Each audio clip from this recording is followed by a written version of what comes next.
Hello and welcome to Left Coast Live. It is Wednesday, June 11th. I am your host, Dieter McBusiness, America's WASP, joined as always by Stat Pat, stateless patriot of the Central Valley. I'm on the coast, loving life out here, Stat Pat, nice and sheltered. We are California lefties. We are California lefties talking to you about national politics. But today we'll be specifically focused on what's going on in California. And we have a special guest relevant to the time when America was going through this in a very similar way. Let me introduce the one and only Professor Richard Flacks. Dick, how are you? I'm good, and I guess I use my real name, which is fine. Yeah. I like my name. That's all I answer to. Glad to be with you here, and how are you doing? Yeah.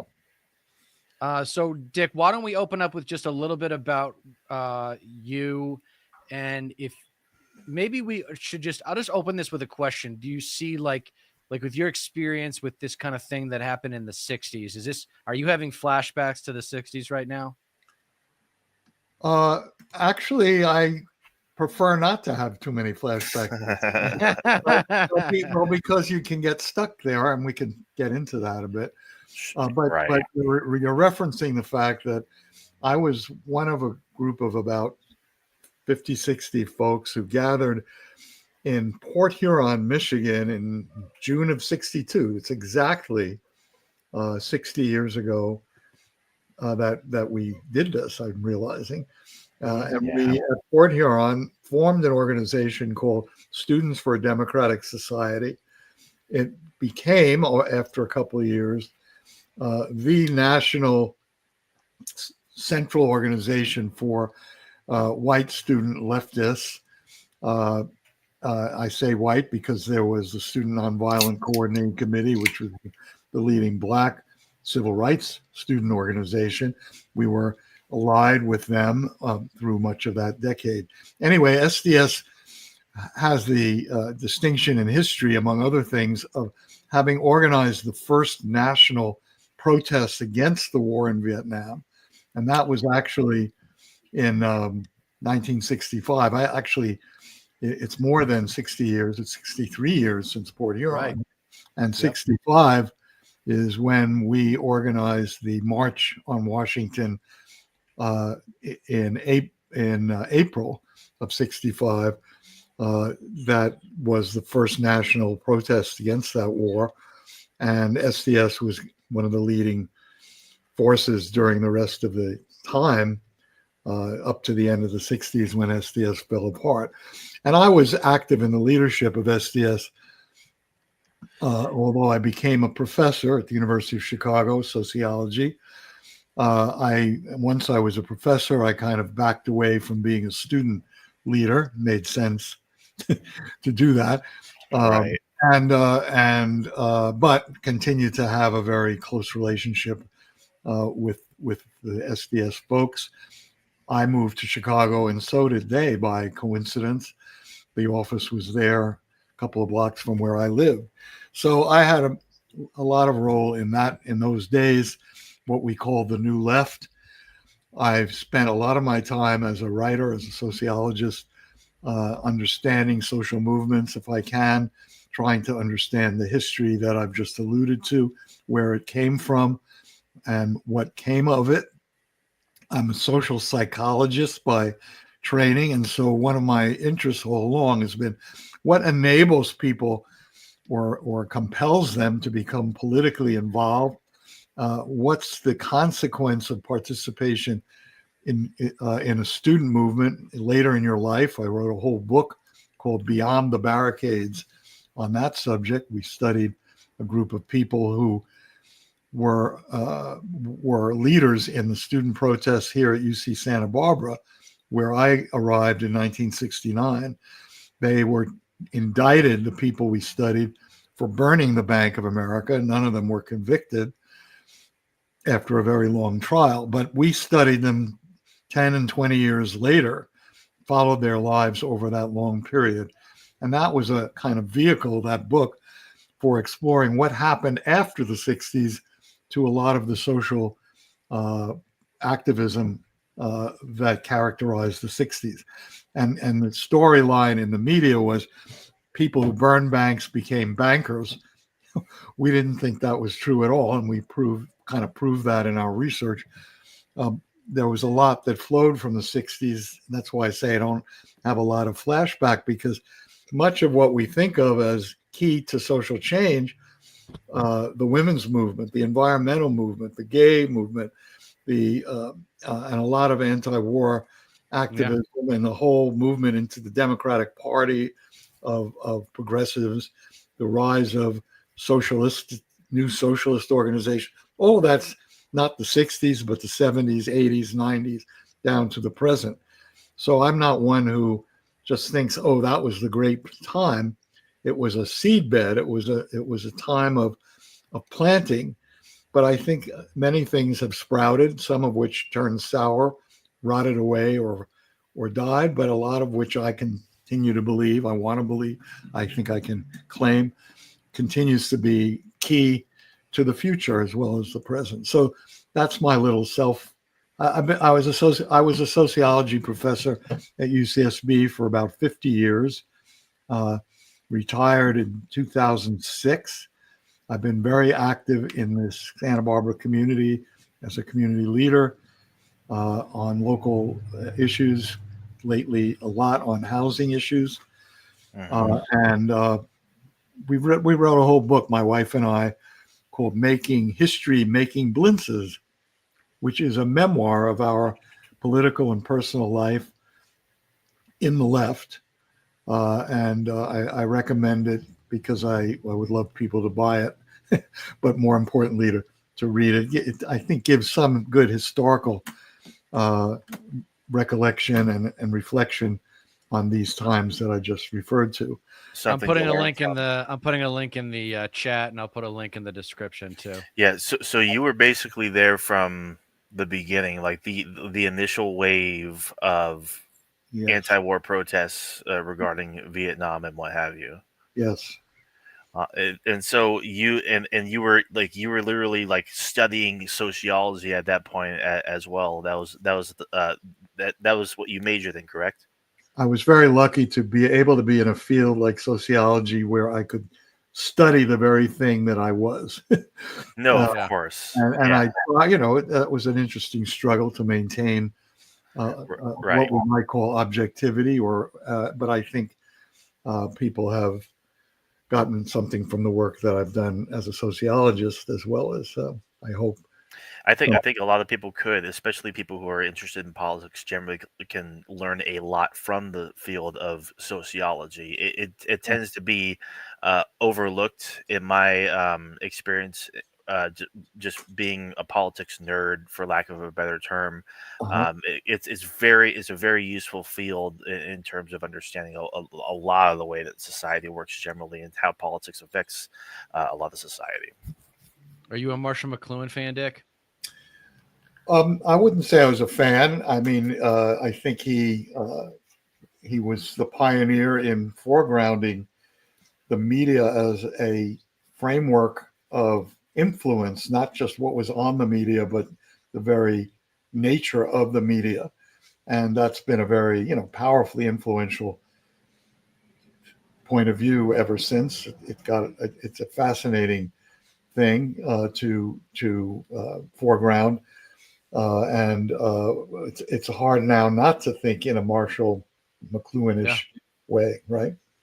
That's kind of where I was going. Yes, I think given how right he was about so in film school I had two experiences educationally with the idea of just communication and communication technology. One was undergrad, where I studied, Marshall McLuhan was the messiah of communication studies, where, the medium is the message, and studying the history of communication technology, globalism, the world getting smaller, yada, yada, global village, everything. And then I went to film school and studied storytelling, exclusively visual storytelling, for both television and movies. And one of the lessons, maybe the most important lesson from film school I learned, was that limitations are creativity's best friend. And I would ascribe that to McLuhan's thinking with respect to modern day media, in that every communication medium is ultimately defined by its limitations if you consume it for long enough time. And Fox News is the easiest example. Fox News is consumed by its baby boomer conservative audience. It has to tell the baby boomer conservative audience exactly what it wants to hear, or they're going to OAN or Newsmax.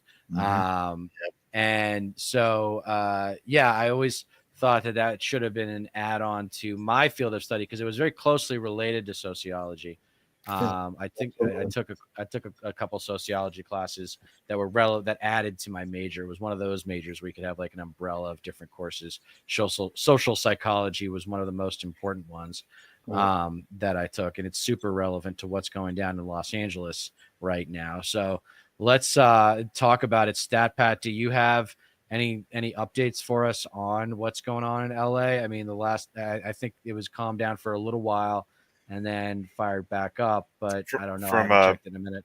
From what I understand, it's I guess, I mean, it was never really an issue that warranted the military escalation. Military, it's literally the opposite of what happened when I forget which governor it was, but when LBJ sent in the National Guard to protect protesters and whatnot from being subjugated, for lack of a better term, by a state's governor. I forget exactly. It's the opposite of that. It's Trump going in, brutalizing protesters and escalating tensions for no reason. Just it's for the military is being used to basically escort ICE as they continue their abductions of immigrants without due process, and it's just horrible optics. Nobody's for this, and he's signaling that he's going to expand it to blue cities. I think Seattle and no, he's sending a message. He's making an example out of Los Angeles. But go ahead. Oh no, I was just going to ask our guest, Dick, if he thinks, where do you have any sense for where this is going? I mean, is he gonna? I mean, no, there are no limits. I mean, I've learned to expect the unexpected with this guy, so I'm starting to think in worst case scenarios. He's starting to do this in other cities, right? Well, he is. Yes, he is, and I think it's one of you just alluded to is it's going to be blue areas, or relatively blue, that the focus will be. And part of that is for economic reasons. The immigrant population that he is so characterizing in such rather vile ways is really a key to a lot of the economic activity in many parts of the country, not just in LA or California, which it is, but in God knows, South Dakota, for example. And but in those red areas, the local business folks say, don't take away our immigrants. Whereas, but I don't think that's not going to be the key to whatever their strategy is. Not if they have the numerical goals that they claim they have of mass deportations. No, I just heard this morning, for example, that they raided a meatpacking plant. I guess it was in Iowa. I'm not sure which state, but one of those Midwestern states. Well, a meatpacking plant is by and large, the workers there are immigrant, and they rounded up something like 75 people out of one particular plant, is what I heard this morning. Well, you can't barge into a relatively small town and a compact kind of workplace like that without a lot of resistance, opposition, and anger that spreads throughout the community. I've been watching Rachel Maddow. I kind of recommend this to people. She's on Monday nights, and what she's done is quite admirable. Each Monday she shows scenes of local protests from around the country And much of what she's showing are smaller cities, not just blue areas, where people are coming out. And the last Monday, it was in people coming out in defense of particular undocumented workers who had been arrested by ICE in their community, but who had a long history in their community, families in their community. A waitress who had a beloved customer base. That's what's happening. And she showed large numbers of people turning out. So there's a double-edged sword here for the Trumpers. I want to say something about how to understand Trump. Not that I think that I have special insight, although I am a social psychologist. I could claim it, but I don't claim that. Look, better claim than we do. there are two sides of Trump, at least, that are not necessarily in total sync with each other.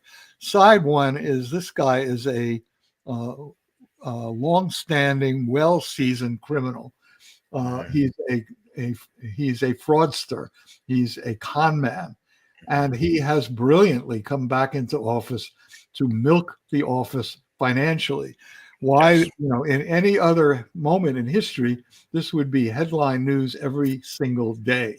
How many millions of dollars that crypto scheme that he has? Yeah. How many millions coming through his various enterprises, hotels and all that from foreign sources, which is against the constitutional provision, against emoluments from foreign sources without congressional opinion. That's why I said these are scandals by the day.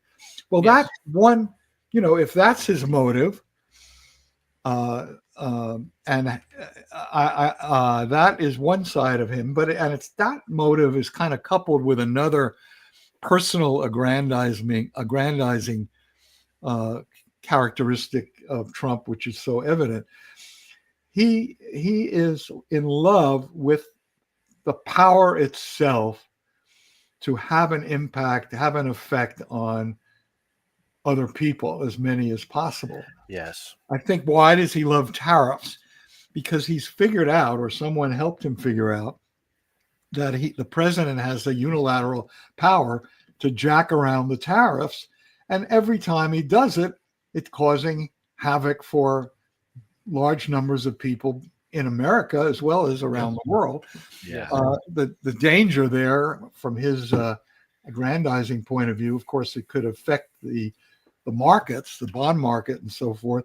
So he's accused of being a chicken, but and backing away. But what I think he's doing there is more playing with his power. Yes. Yeah. There's not much policy necessarily that he even cares about in terms of that. Maybe he does a little bit, because he'd love. No, I think that's right. I think he'd love to. Part of his glory, power-seeking, aggrandizing. It would be so great for him to get the Nobel Peace Prize. So that's the Trump, without ideology, but with self. He's the world's most powerful narcissist who's ever lived. Yes. Yeah. And he can revel in that. Yeah. And it will lead to his downfall, but he can revel in it while he's still here. Maybe in the meantime, yeah. Now, the other side is much more sinister, which is the fascist side. And, I was glad to see that, I think it was David Brooks, one of the New York Times writers, reminded us, and it was another columnist, that Donald's first wife said that he had a copy of Mein Kampf in his bedside table all the time she knew him. And I thought that's pretty interesting. I thought he's more like Mussolini in style, maybe, than Hitler, but still. And so he's always been interested in fascism. I think he believes in fascism in some form or other, whether he wants to say so or not. But Stephen Miller, Stephen Miller's story. This is what I have a little knowledge of him, because he went to Santa Monica High School where he was voted something like the most hated student in Santa Monica at the time, because he was so offensively contrarian to the prevailing beliefs of the student body, including his own family members. He comes from a Jewish liberal background, and yet he from his adolescence has apparently been really committed to the opposite of everything that his background represents. And I mean that literally. And I think that he's one of those people who make such a big fuss about how great Hungary is as a model. And that's a model that is completely, contrary to anything that we would normally call democracy. On purpose. So if they're trying to make Hungary out of the United States, it means that they are trying to abolish whatever understanding we've had of what the Constitution provides and what the processes of democracy are supposed to be in this country. And that's a project that's very sinister, because now they have their hands on all three divisions of the federal government, on the military, and so forth. And I'll add one other point, since I have the floor, which is that we had previous examples that were close to this. One was Joe McCarthy. McCarthy was even more outrageously self-serving figure. He was an early figure in the media, and Marshall McLuhan may or may not have written about him, but he certainly was a television personality. But it was at a time when TV news itself was not yet quite the force that it became. So he gathered a big following. Real quick for our listeners. So McCarthy's trick, you tell me if I'm wrong, Dick, but he would come in he would know where the camera was, and he would make sure that it saw like a briefcase full of files, and those were presumably lists of communists that he he started to make speeches in the as a political thing. When he became a senator from Wisconsin, he was looking for a niche. The niche he found was what you just described. That is, that that the Truman administration, which was the Democrats, were then in power, and that he knew that there were communists throughout the State Department. He had them in the briefcase. He never produced any of those lists. Right. But there was there's a book I would recommend. I just finished reading, called Red Scare, which is a very recent recapping of that whole period, very vividly well-written stories, and the McCarthy chapter is quite good and quite succinct about this. So that's why I sound like I know what I'm talking about. I did live through that. No, I was in college for a good part of that period, so I was well aware and well immersed in that. In fact, my parents were both victims of that era. They were school teachers in New York, and both lost their jobs because of the witch hunt, as we called it then, of communists in many parts of life. They refused to cooperate with the House Un-American Activities Committee, and so they lost their jobs summarily. They were dedicated teachers in low-income minority schools, and 500 teachers in New York were fired or resigned during that period because of that. Anyway, McCarthy. So McCarthy was brought down. That was the point I started with. Eventually, by Republicans in the Senate, and by Dwight Eisenhower, who, once he was elected, felt that McCarthy, if they let him run free, he would destroy the country as well as the party. Right. So McCarthy was brought down. McCarthyism as a attack on dissent outlasted McCarthy, and he was not necessarily the main perpetrator of a lot of that, but nevertheless, it was a Republican president and allies in the Senate who helped to bring his demise. And That's right.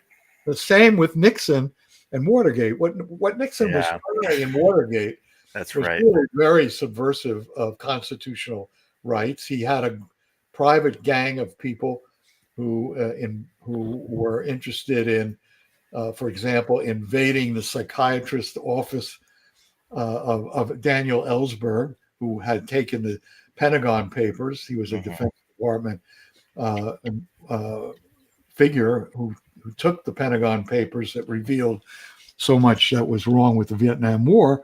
Yeah. And Nixon had this gang of plumbers, they called them, who invaded his psychiatrist's office, not to mention the Democratic Party, the opposition party.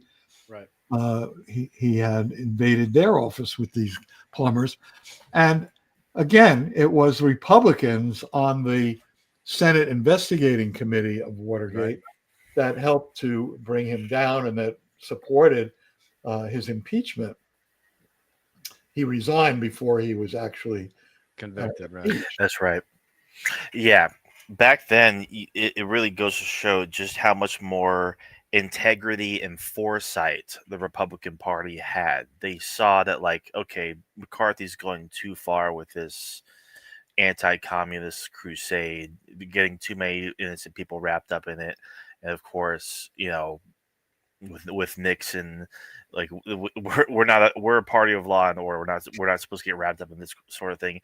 It just seems nowadays this just doesn't seem to be much of a concern by the Republican Party. The only hope we have in reining Trump in, as far as I can see, is just the sheer incompetence of the administration to begin with. Maybe that might work in our favor, or enough senators in the Republican Party take a look at his agenda, especially at this big beautiful bill, and say, no, we're not going to sign off on this. This is too much. Maybe hopefully enough in the House as well, but that's even less likely. I think the timeline is pretty predictable. I mean, say what you will about the GOP knows the timeline of power, and their prerogative is to exercise power when they have it. The Democrats just make excuses for why they can't do something, is the opposite side.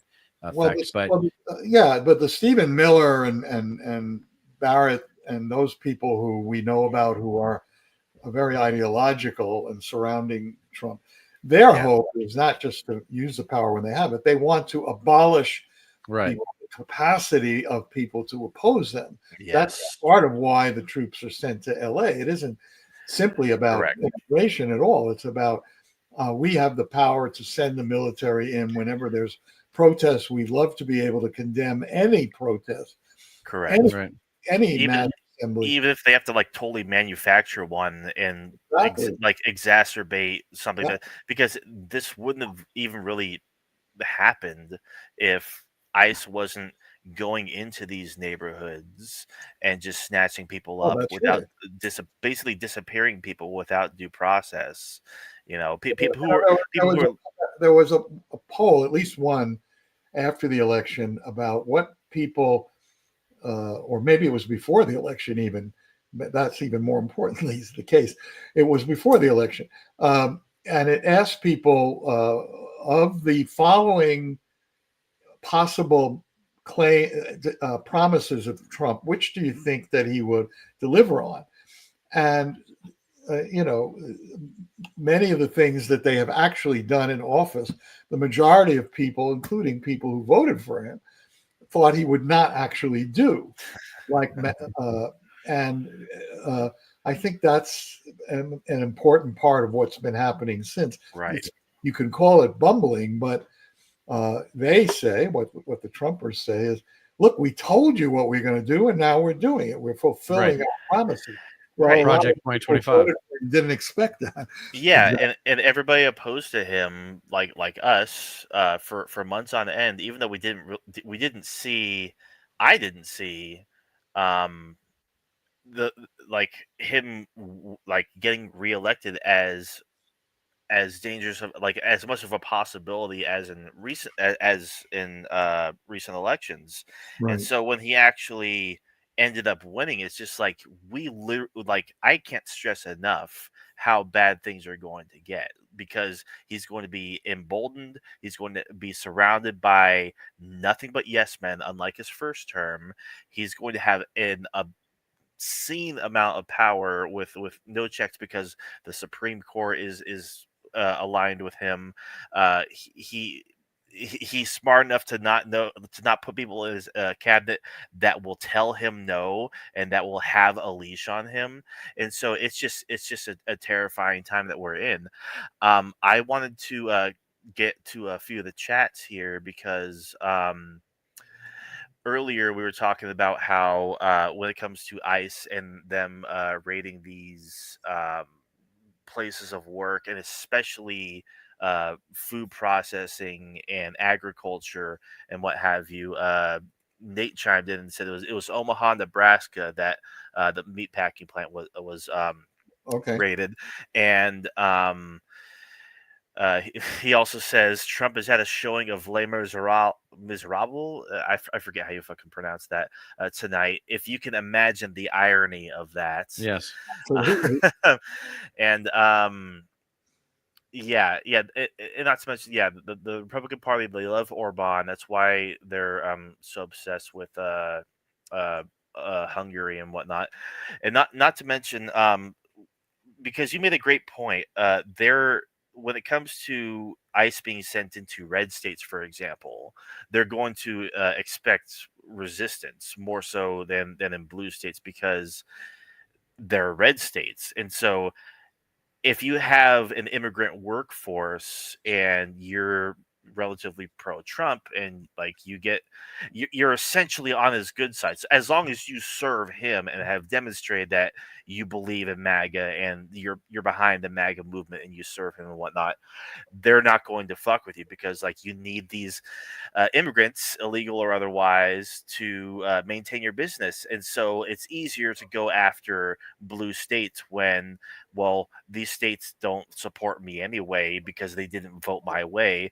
And so it really does come down to narcissism, not to mention just the unhinged racism and insanity of Stephen Miller, and the trigger happiness, for lack of a better term, of the Secretary of Defense, who's looking for any excuse to flex his muscle as well. Not to mention Kristi Noem, Department of Homeland Security. It's just a gaggle of fascists. Throwing Tom It's Homan in fascism. there as Yeah. well. I mean, like, Dick, go ahead, Dick. What I think is the kind of contradiction, which is a term I guess Karl Marx first used, but it's a very useful analytic term. It means when you're seeing something happen socially, ask yourself, what is the limit of it? You use the term limitation on media. That was a good example of what is the limit of what current, so this particular move that you're looking at, this particular thing that's happening, this particular policy, what is the likely counter reaction? What's the what are the forces that work against it? Don't just settle for the fact that this force is happening. Ask yourself, are there things that are opposing it? Well, one is what we're sort of alluding to, which is the business interest in immigration and in trade, international trade. Those are two examples that is very, very important. And when he threatens Apple with putting enormous tariffs on iPhones because they're made in China, it's ridiculous that he would even say that. I mean, he was willing to go along with preserving TikTok because he probably knew millions of people are TikTok fans. It's useful. And now, what if he were to say you're not going to be able to buy iPhones anymore because they're going to cost more than any human being would be willing to spend? That's not that. You know, that's an extreme example, but there are many. So we have to consider the fact that the powerful force in society that comes from business, international, global, corporate enterprise, but also smaller business, local business, all of those are Republican base in a way. And if they really start demanding cutback or limitation, see that would be something to watch. To what extent he's had the backing of these Silicon Valley, yes, the tech bros, types, Peter Thiel and Musk and so forth.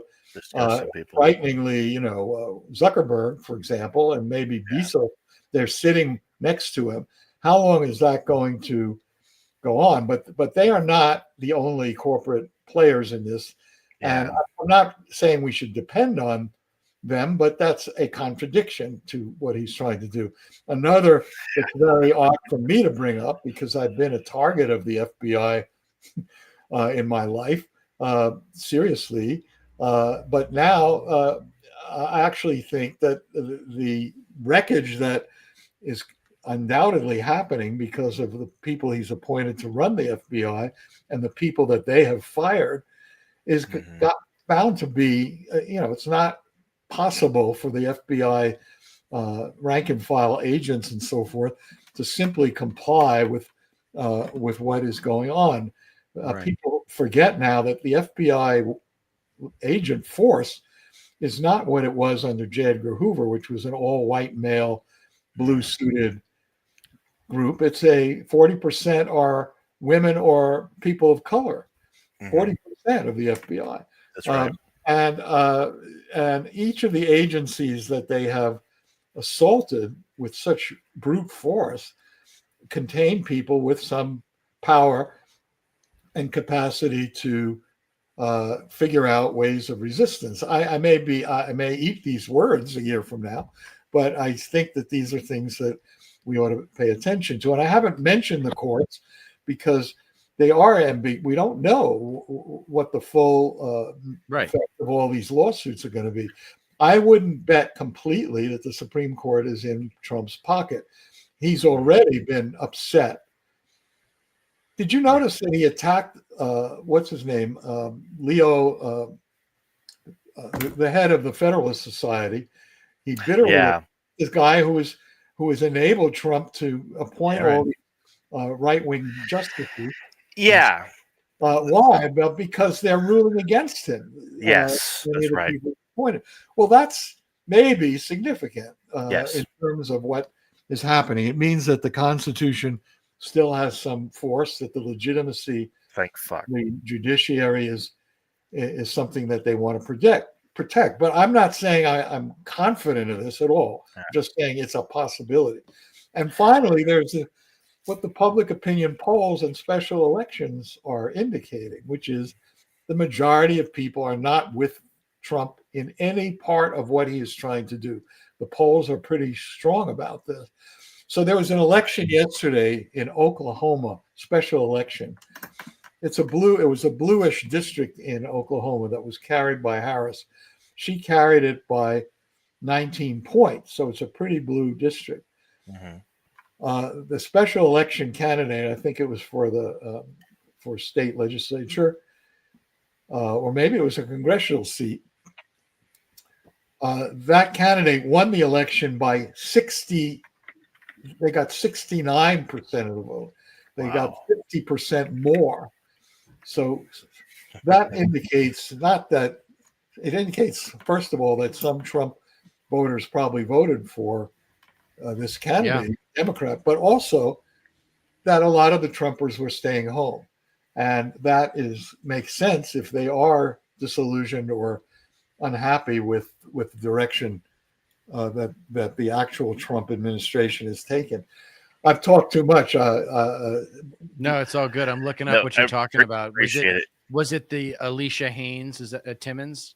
Yeah. What was that for? Oklahoma House District 97. Okay, so it was a house in Oklahoma House. And there's another one that was Oklahoma House District 71, where Amanda Clinton, who's a Democrat, won 84.7% of the vote. Yeah. Okay. Which is amazing for Oklahoma. That's crazy. Ultimately, there is a big shift occurring right now. There are a lot of disenfranchised Trump supporters who they're the kind of people who would not fully sign off on everything that he does. They're like, oh, I like some things he does, and they reluctantly vote for him anyway because just the Democratic Party they don't like him, which is understandable because they're No, so you got to spineless quantify though. also. But whenever I try to like quantify, and it might be crude, but based on the numbers of election denial from 2020, back when I did that video about who are MAGA and estimating its size, I theorized that it was at least 50 million voters based on people who were denying the election. So 2/3 of the GOP at the time. I think this last year's election means it's a higher percentage of the GOP, but I don't know the number that would call themselves MAGA. Like I define MAGA as Confederate flag waving, Bible beating gun nuts. That's the cultures, I think, that interact to create and coalesce to become MAGA. So I think the voters who aren't showing up that you're talking about, Dick, they probably wouldn't call themselves MAGA at this point. They're disillusioned and they're not showing up. But and some of them are would call themselves independent rather than right. Republican. And one thing to sort of dovetail with what you're saying, David, is that something like, it's been estimated, 15 million people who voted for Biden did not vote in 2024. Right. And that is what determined the outcome. It wasn't Trump gaining support. It was keeping his base. Yeah. And probably turning out Trumpers who like the so-called young white male vote. Yeah, that all those numbers about the shifting, those are all skewed because I think the number was 6.1 million. That Biden got 6.1 million more votes than Kamala did. So I don't think that is it's not the same statistic that you were quoting, but that to me suggested that there was a huge depletion in turnout. So that whole statistic about the younger male voters shifting right, that just means that those are the ones who showed up. Like the youth vote is like the too cool factor. Like the lefty voters, the male lefty voters who like respect a women's right to choose and who understand, I've tried to come up with, I'm part of this new channel called This Space. I'm trying to come up with like shortcuts that people can use in their own social interactions to figure out how open-minded or how just like socially evolved someone is. Yeah. And it's like, if you're dealing with a man, abortion is the quickest way to figure out if that man is empathetic, because you can't get pregnant. If you have a fucking opinion on abortion and you're a man, like you're just not an empathetic person. It's impossible for you to relate to that. Tupac had a song about that on his second album. Like, keep your head up. Like it's like it's basically like a song dedicated to like empathizing with women and shit. It's just like What's the title of that song? Keep Your Head Up. Keep Okay. Your Head Up is the name of that one. So I had one chat that I wanted to make sure I got to. I got a couple as well. Yeah. But this one's going to segue pretty well. So I've stated before that I think the left should militarize as a means of defense and also protection of the democratic process, as the Republicans and Doge seem poised to rig and gut our electoral system. Yeah. So that's where I think the limits question that you were asking, Dick, that's right now, if for the next, I guess, 15 months or so, it's going to be up to the courts to limit his power because I don't see, there are a handful of Republican senators and congressmen that might stop him from getting stuff passed, but he's going to throw out executive orders every day. Well, wait 1 second just to throw complicate what you just said. Look, this big, beautiful bill, is in great trouble in the Senate. And there are more than a handful who are not going to vote for the bill that came out of the House. So where that ends up, it's going to be pretty tricky for those guys, is to figure out where that's going to go. But the more that bill embodies what it does embody, the more it's kept this way. A tremendous tax benefit to the very rich. It's monumental how much difference the average taxpayer will get. A couple of $100 out of this bill, the average top 1% will get $50,000-$60,000 out of this. So that's one. But the other is the attack on Medicaid and other programs that people's lives depend on. Yes. And if those are the features of the bill, this is very good news for the Democratic congressional prospect electorally, I would say. But maybe there's going to be a kind of wreckage of the bills altogether. We don't know where this is going. It would be very surprising for you and me if Trump and company themselves had a solution to the dilemma that now is facing the Senate, that they have a plan to get out of this. I mean, maybe they do. I would be amazed if that's the case. So some people are saying what's going on in LA in part is motivated as a distraction. Yes. This problem. Big time. A lot of people think that. Yeah, I think I'm one of them. I think I'm one of them. 'Cause I think it's like the cruelty is the point thing. It seems like there's three things going on. There's the fascistic like Gestapo stuff with ICE, and then you've got the actual legislation with the big beautiful bill that's in trouble, and then you've got what the three of us are really worried about, and people who are politically savvy who look 18 months down the road. Are they going to go after the integrity of the elections? Yeah. And and what kind of problems are going to come? That's going to be the moment of truth for me. I think we can endure, almost everything else with the problems that I'm glad to see that you, thank you for mentioning those, Dick. Because it shows that there are some people with a conscience still on Capitol Hill. And I'm surprised. The big beautiful bill might get tripped up. The Gestapo stuff, that's going to continue. That's just a matter of just surviving and getting through. And then, but the big thing for me that I've in the back of my mind is like, if he doesn't lose power in Congress in the midterms, then we know that they mess with the elections. Well, how would you expect that they would? I'm curious what you think the scenarios are that would lead to messing with the election. At the most, it would be like voter suppression. A clamp down on polling places, especially in red states. Stuff. Which happened actually more often than a lot of people talk about during the 2024 election, and it's just a clamp down on mail-in votings, a reduction of polling places, that sort of thing.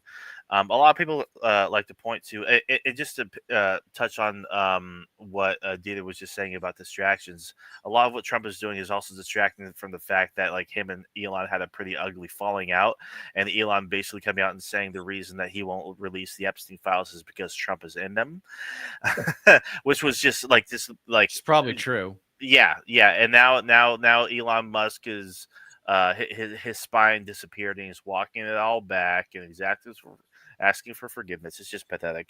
But a lot of people like to point to Elon for having a role in potentially rigging the 2024 election, and I haven't really seen enough like remarkable evidence to indicate that, because a lot of people like to point to Starlink and whatnot, and it's like, if he truly had that power, if that was a possibility, then he wouldn't have lost that Wisconsin Supreme Court seat election as miserably as he did, which he pumped like $25 million into.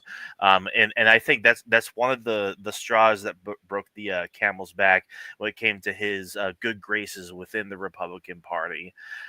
So I don't know how much rule of thumb in life after many years of living about trying to deal with political analysis is, if you have a conspiracy theory in your mind, and not all conspiracy theories are false. So if you have one in your mind, but you're having trouble finding any real evidence of it, don't keep going after the evidence, because it's a rabbit hole that becomes really a trap. And even though in one's heart you might believe, sure, he probably did try to rig the election. I mean, he did say Trump wouldn't have been elected without my support. Yeah, But of course, that could he did. simply mean the huge amount of money that we poured into it. Yeah. He's just being bitter because he is literally so much like Trump. He is Yeah. a giant crybaby and a narcissist, and he Yeah. wants to use whatever power of the government to his advantage to enrich himself, to embolden himself, to take credit for this, that, and the other, and he wants to be the man. Like if he doesn't get to be president, he wants to Well, reap the benefits of the presidency, like have all these contracts that are worth millions, potentially billions of dollars, so that way his companies benefit, and he just like so he can just reap the rewards of it. Like just another egomaniac. Well, not just another. He's the richest That's true. maniac on the planet. Yeah, it's never enough. Richest guy on the planet is so miserable. He needs a concoction of like 20 different drugs. It's crazy. By the way, one hope I have is that the Trump era will bring an end to Americans' deference and admiration for the billionaires. I mean, believing that they must know something if they got right. That. They're superhuman, right? Yeah, they're so special. God. Yeah, I talked about that on my one of my episodes. I think it was the superficial reasoning or the self-serving superficiality of conservative capitalist cognition. And I talk about how they worship tech billionaires and as if they're superheroes. And I try to say, like, there's a difference between being a master of self-interest, which is what billionaires and successful entrepreneurs and CEOs and other celebrated figures in our capitalist society are. They're masters of self-interest. And then what public servants are supposed to be. Not all politicians are public servants, but all are supposed to be masters of collective interest. And that's why, a lot of people in our circles, I know StatPat is really looking for labor to come out with some talent. It's like, we really need some people who understand how to stand up to the for-profit motive as a force to be reckoned with, because it hasn't just ruined the Republican Party, it's ruined the Democratic Party. It's ruining my current job. Like, honestly, I'm in the pest control industry, and the sales team that we have is just absolutely insane. Like, I know this is like a little bit of a tangent, but these, like, the people that get onto sales teams just to pitch a service of some kind, they promise the moon and the stars, kind of because they have to make that money, they have to make that sell. I serviced a house recently where a guy who clearly had dementia was sold a service, and I couldn't even communicate with this guy, and I just felt so bad. It's because the sales team that we had, fortunately they're all fired now, the team that was but it's just for profit motive. That there's no empathy there, there's no consideration for who you're interacting with. It's just it's the for profit thing that, like, capitalism has us running this little fucking rat race. I worked in sales for for student loan debt consolidation for a hot minute, and it wasn't even them doing the debt relief. It wasn't a company. It was them telling people about one of Obama's debt relief programs. And so they were collecting a fee for just telling them about the program and then administering the program for them. So sales teams are ruthless. Well, I was going to make a comment sociologically that the crime rate among billionaires is the highest of any income category. That's important because, we think, people with low income. I don't have any data. I don't have data to really prove what I just said, but it's my strong hypothesis. And that's what we're seeing played out in this administration. The most you were mentioning the billionaires with a public interest. Well, the name who comes to mind is the one that's most hated by the right wing, which is George Soros. He does have a public interest in mind. He's deployed a lot of his resources for very good and democratic, small d democratic ends, as well as Democratic Party ends. And he is, of course, considered an agent of some evil demonic force. Right, of course. Yeah. Yeah, I got a couple of chats I did want to get to from our Sure. favorite chatter, Megan, who's been a very loyal follower for a long time. She did comment on a few things from earlier. Uh-huh. Project 2025, based on Trump policies, with some crazy shit thrown in. Nothing out of the expectations, but it's not like that was the game plan. And I agree. Like a lot of the things we're seeing right now are it's a blueprint. A lot of it really is just following a lot of what's already been laid out and authored by people who had worked for Trump, people who were even in his first term. So And I mean, the poll I cited before about what people believe Trump would actually do, they were asked about Project 2025, and people said no, and the majority said no, he wasn't going to yeah, actually implement that, because that's what he said, or that's what he was implying that he was saying, that he never yeah, heard of it and stuff like that. Go on. right, I'm sorry. yeah. No, not at all. Yeah, and she also brought up a really great point about progressives that were protesting Israel, and that, according to some polls, that was another reason why there just wasn't as much of a turnout, unfortunately, for this election when it came to Harris versus Trump as well. But I mean, it's hindsight is 2020. Hence my hat. Like I totally forgot I was even wearing that for a second. But it, what my the way I approach this, the way I approach electoralism generally is harm reduction. We may not agree like with a whole lot of the way the Democrats approach politics, let alone policy. But in the end, I still believe that they are less harmful than the Republican Party is. Whereas the Republicans like go as extreme as they're willing to go in testing the waters, as Trump has been doing. Democrats, for all their faults, tend to keep things all in the same place.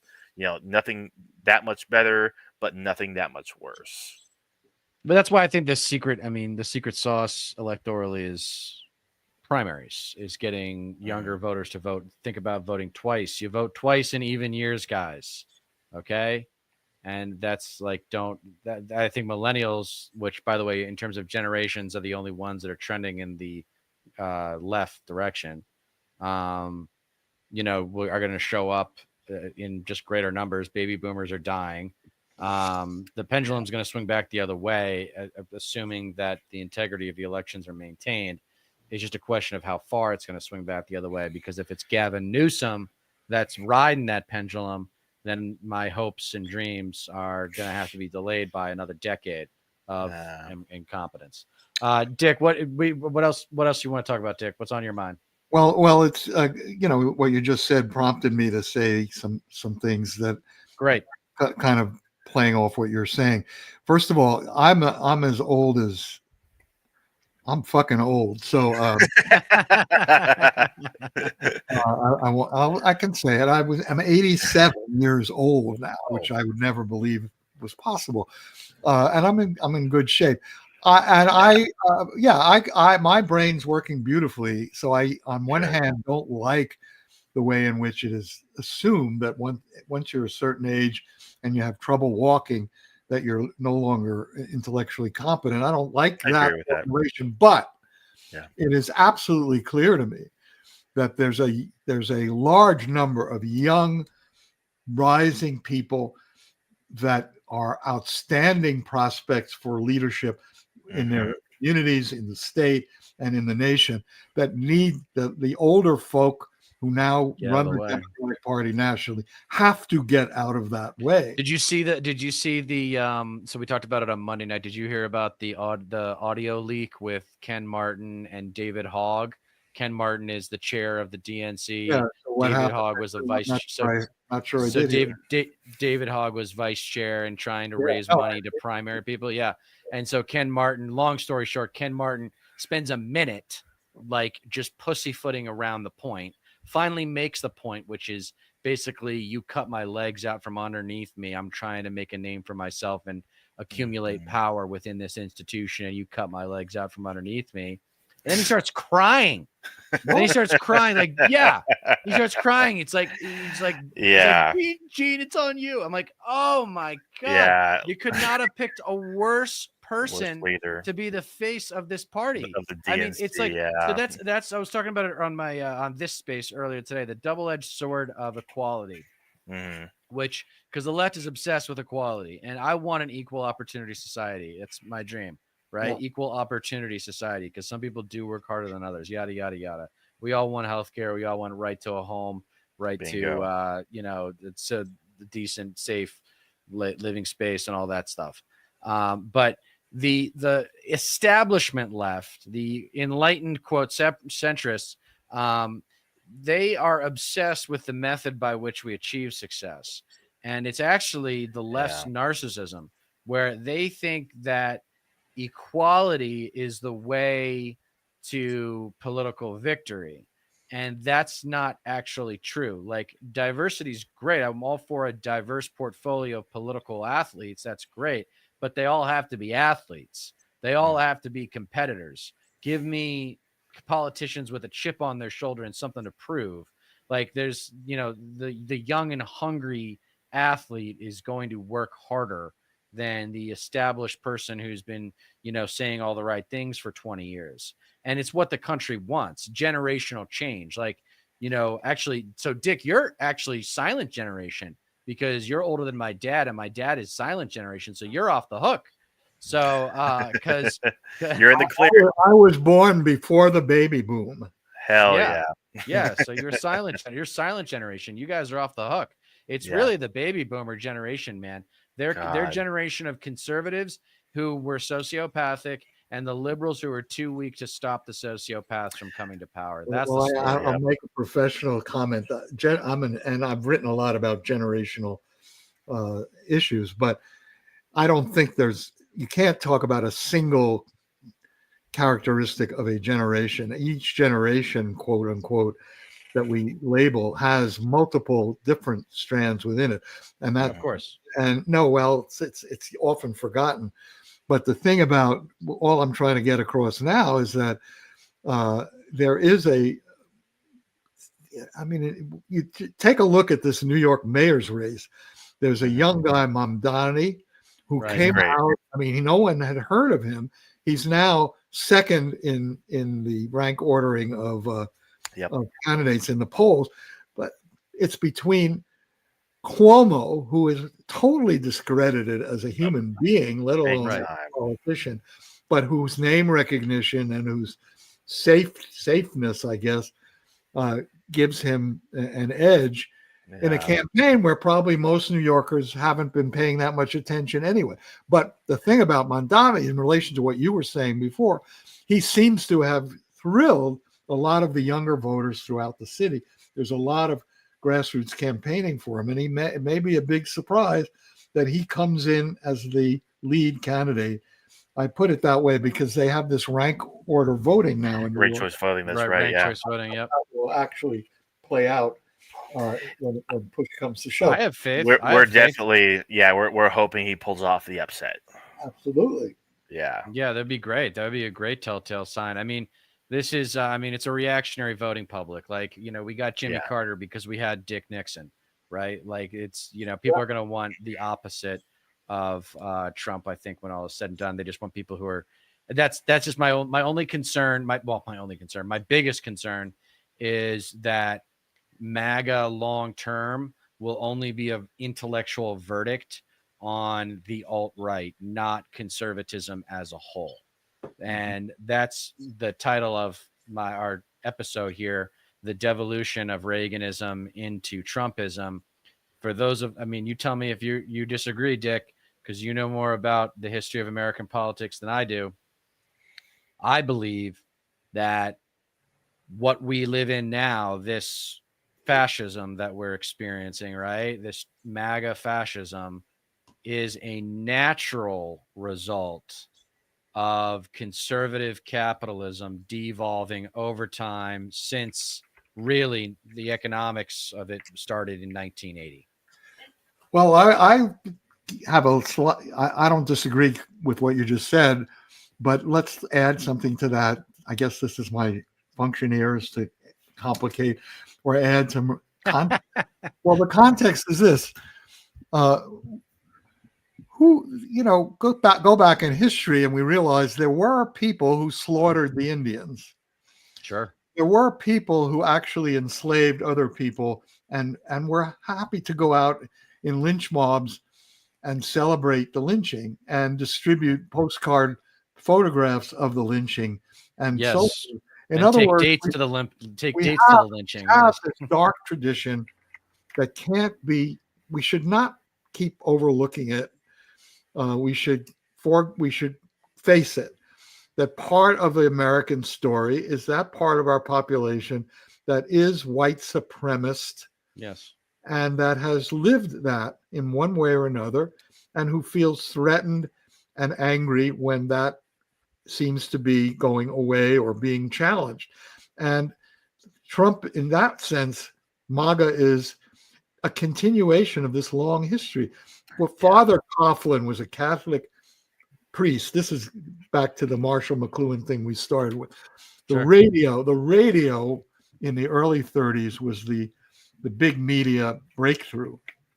And this priest in Detroit, who Father Coughlin, got a radio weekly, I guess, show. I guess it was weekly. Maybe it was even more frequent. He had 20 or 25 million listeners. He was outright anti-Semite, and he preached favorability to fascism in Europe. And he was on there at the same time that FDR became president of the United States and so forth. So the Ku Klux Klan, it had Klan chapters all over America, including the Midwestern states in the 1920s.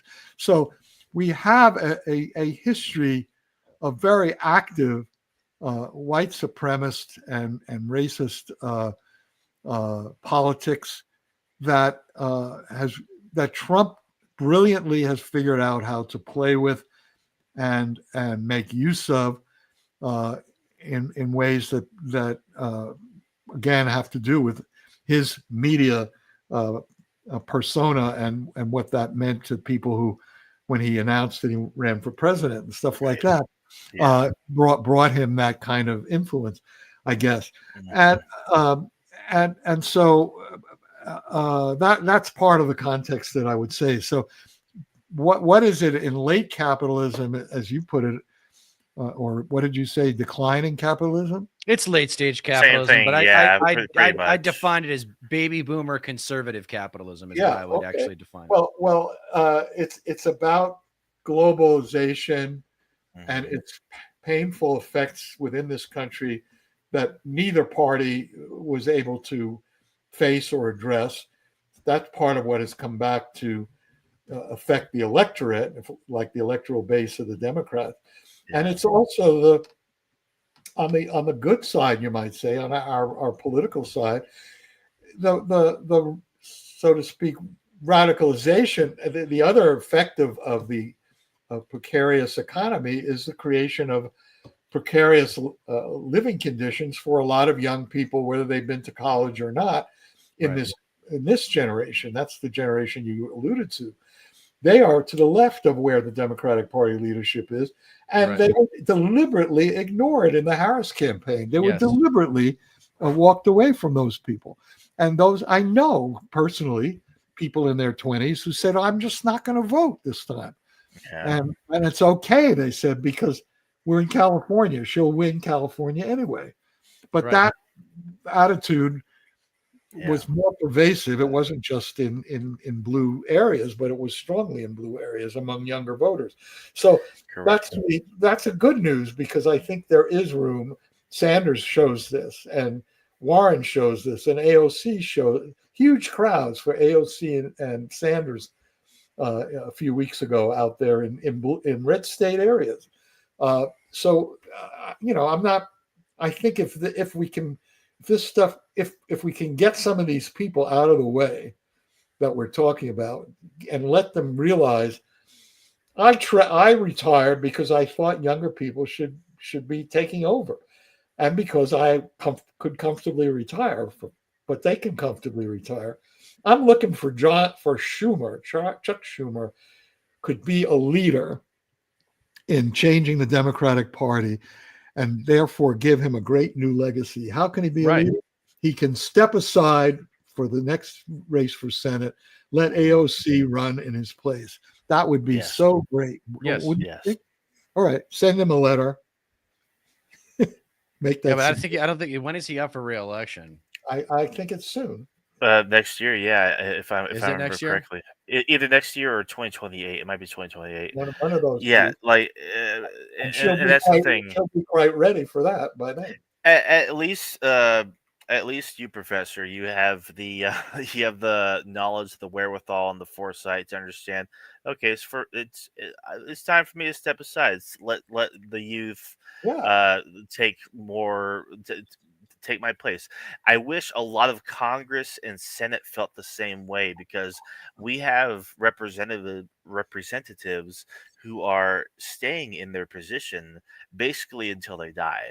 Like, there are medical professionals on staff who tend to congressmen and senators who have revealed, some of these representatives, we literally prescribe medicines and what have you for dementia or Alzheimer's. Like, the representatives are too old to be there, and they're too stubborn, unfortunately, as well, to stand aside and let younger people take their place. Like, so it's going to be a fight with Schumer. So we got a lot of time. Means forcing him. Yeah, we have some time. Actually, change for him. The reason I have even some hope for Schumer on this particular way that I phrase is because when Biden was elected, or even before that, Schumer started to embrace a lot of the Sanders and Warren program, and I thought that was interesting because he's always been thought of more as, Mr. Wall Street, senator from Wall Street. And yet he really went to the left in his policy. I think more to the left than Biden was willing to go. Of course. Maybe because if I were in his shoes, I can feel like I'm in his shoes because I'm that age or much older. Why not go out in glory? Go out as the person who helped change the direction of the country by letting the door open for the new generations of leadership that are out there. It's not like there's a vacuum. Yeah. It's said because that he's owned by special interests because of what you just said. He's owned by Wall Street. Wall Street. It's like Wall Street would be cool with that as long as they get to pick the next successor. Well, yeah, but that doesn't mean they will get to pick it. But no, I know, but Schumer's. You got to remember the power. But he's a human being who has his own legacy. Well, actually, that's where I was about to go. Yeah. Is the power and privilege that he's had for as long as he's had it actually has probably robbed him of his humanity. I actually think, it distorts people psychologically. Look at Trump; he's gotten even worse since when he was, on The Apprentice. Like, and he's older or whatever, and probably has dementia. But the fact that Pelosi hasn't gotten out of the way by now, or even talked about like the next generation, like where was the grooming? Right. We're the party of the attractive people. Supposedly, we got Hollywood, right? Like, where's the bench? Where's the talent?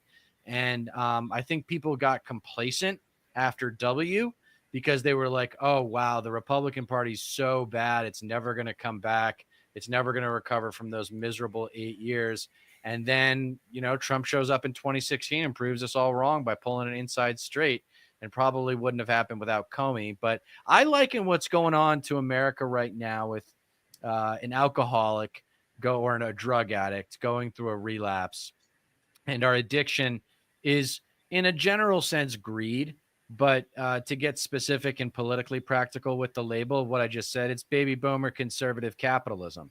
It's a specific type of capitalism. I joke with stateless patriot. I'm like, theoretically, there could have been a version of capitalism that would have maybe worked, that we could be living in right now.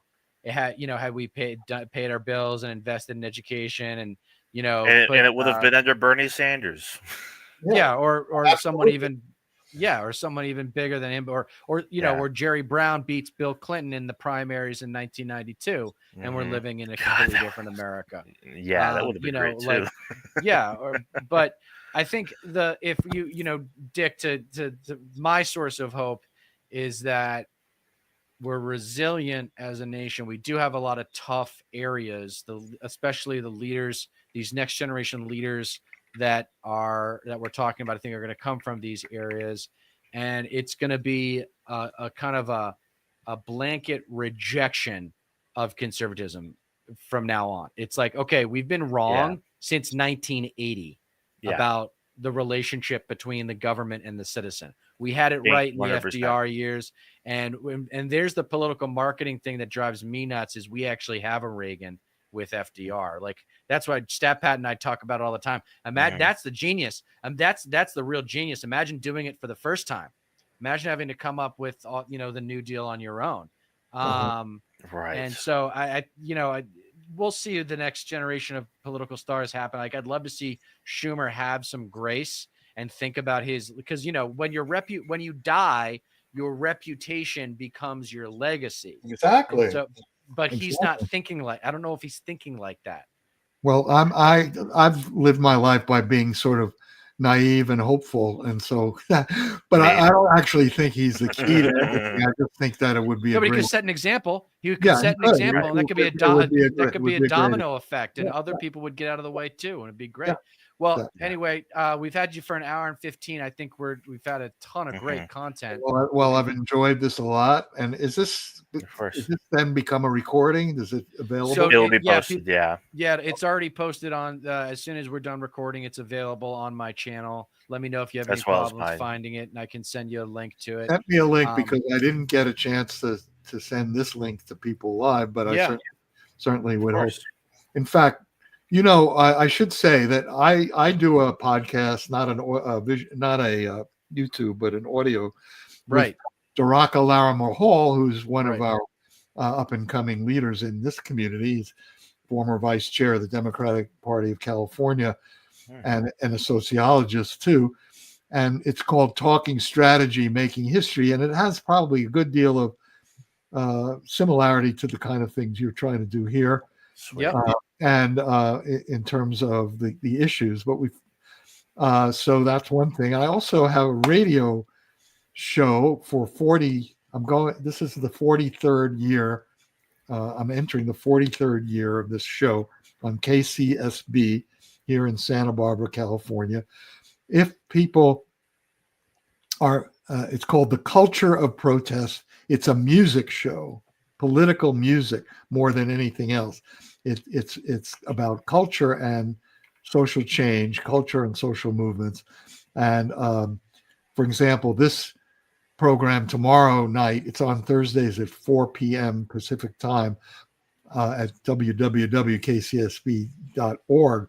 But I'm now pre-recording it, so I can send people a link to the show so they don't have to tune it into the radio. So they can reach me at rflacks@gmail.com. And if you're interested in this, tomorrow I have a program, an hour of songs relating to the No Kings demonstration. It's a soundtrack for the protest. I collect anti-Trump songs in particular nowadays, and I've tapped into that. So anyway, this is what keeps me young and fresh. Nice. That's awesome. You stay busy. Keep doing your thing. It'll keep you young and fresh. Thank you for joining us today, Dick. We really appreciate it. And I'm going to follow up with you about Daraka because depending on where he lives, I might want him to run for an office I have in mind. All right, David. Take care. Good to talk to you. Thank you, Stat Pat. Of course. Thank you, Professor. It's been a great show. Really appreciate it. I had a great time. Thank you. Of course. Pretty awesome, huh? What a great show. Man, a living legend, honestly. Like Yeah, man, he's walked the walk and he's talked the talk. And the fact that he's 87, he's actually older. He's looking down. He's looking down. He's looking down on the boomers, dude. He's looking down and saying, "You motherfuckers, like you didn't listen to our parents and learn from the greatest generation about being custodians of American government and society, so that the next generation will have a better society than the one you grew up in." And that's the sociopathy of the baby boomer generation. I mean, look, he's a professor, so he's always going to want to make sure we're being intellectually responsible and not treating things like monoliths. But I'm sorry, like a very small percentage of the baby boomer generation is intellectually redeemable to me. A very small percentage, which is totally fair. Yeah. I mean, it's just like if you weren't anti-Democratic Party starting when Bill Clinton, did the things that he did with the Telecom Act, repealing Glass-Steagall, all the things I've talked about before. If you weren't like kind of paying attention and kind of got a clue, like, wait a second, why are we getting away from this being the party of FDR and becoming the party of Clinton? Then, you haven't gotten there yet. You need to get there on your own. Like you need to figure out what the transition point was for this party and in our lifetimes. And that's when it was. That's really when it was. But what else you got? Do you have anything else? Or I mean, this has been a great show. I don't want to spoil it by trying to bleed it out too much, but Connor, the Progressive American, is here. I saw that. Really appreciate him, Johnny. Isn't he coming through next week? He is. He's coming through a week from today. Sweet. Yeah, that's right. And we've got Olivia Hope on Monday at 7 Pacific for all of those of you interested. She's going to be talking. She's a fabulously intelligent woman and understands men really well, and has a lot to say. Knows a lot of data about the male loneliness epidemic. And I won't spoil. There's one particular piece of insight that she has that I'm going to hold on to for the show, but it's consistent with simplicity is the essence of genius.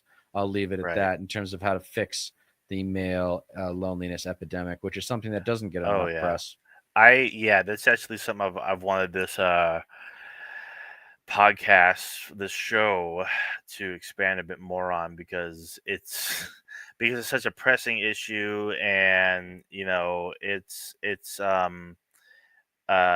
so pervasive. I think it's something that we could probably benefit from covering a bit more.